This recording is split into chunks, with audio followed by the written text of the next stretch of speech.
Iran-Israel news today. War between Israel and Hamas devastates Gaza. Mourning in the Middle East. CNN staff, what you need to know. Israeli forces killed 10 terrorists in their Al-Shams refugee camp to end one of their heaviest offensives in the West Bank since October 7. The raid killed 14 individuals, including a child, according to the Palestinian Health Ministry and Wafa. Concrete slabs and rubble litter the scene after the IDF's heaviest West Bank operation since October 7. Sunday saw Israeli forces shoot and kill 2 Palestinians near Hebron in what the military says was an attempted attack on soldiers. On Saturday, an ambulance driver in the West Bank was shot and died while transporting Palestinians wounded by Israeli settlers. Israeli settlers and troops have increased West Bank violence during the Gaza war. U.S. and EU sanctions increased after the rise. Recent regional developments. As part of a foreign aid package that still needs Senate approval, the U.S. House of Representatives has authorized $26.4 billion in aid to Israel. The PA president's spokeswoman sharply denounced the move. Netanyahu promises persistence. In a video speech on Sunday, Prime Minister Benjamin Netanyahu said Israel would soon strike further and painful blows and boost military and political pressure on Hamas to release Israeli detainees in Gaza. His promise comes despite U.S. and other demands to reduce civilian losses and enhance aid to the Palestinian territory.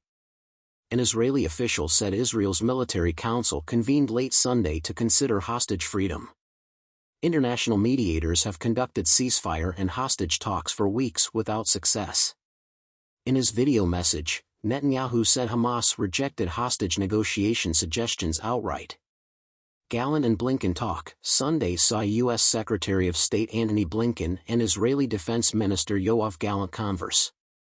A White House readout stated they covered Israel's security, hostage negotiations, and Gaza humanitarian relief. Aid drops. On Sunday, the U.S. military dropped another round of aid in northern Gaza, bringing the total to roughly 1,001 tons since March 2. UN and assistance agencies have questioned the effectiveness of airdrops from various countries. Israel attacks Lebanon. Israeli strikes attacked 4 southern Lebanon sites over the weekend, according to National News Agency.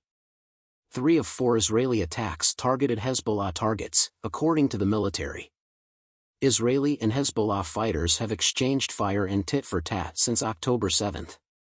Tensions in Iran. Iran's supreme commander has urged the military to innovate and study the enemy's techniques. Israel and Iran's strikes this month raised concerns of a wider Middle East confrontation, but they appear to be easing. Sunday saw another round of assistance airdrops in northern Gaza by CENTCOM. The mission brings the total air aid to Gaza to roughly 1,001 tons since March 2, according to CENTCOM.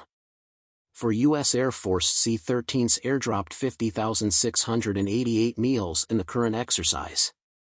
A bundle fell into the sea during the process. Some context. Assistance groups in the UN have questioned the efficacy of airdrops from various nations, stating land crossings are better for enclave assistance distribution. The military says Israeli forces shot and killed 2 Palestinians at Beit Ainin Junction in Hebron in the occupied West Bank on Sunday in an attempted attack on soldiers. The IDF said 2 individuals came at the junction, and one attempted to knife IDF soldiers that were in the area, who responded with live fire and neutralized him.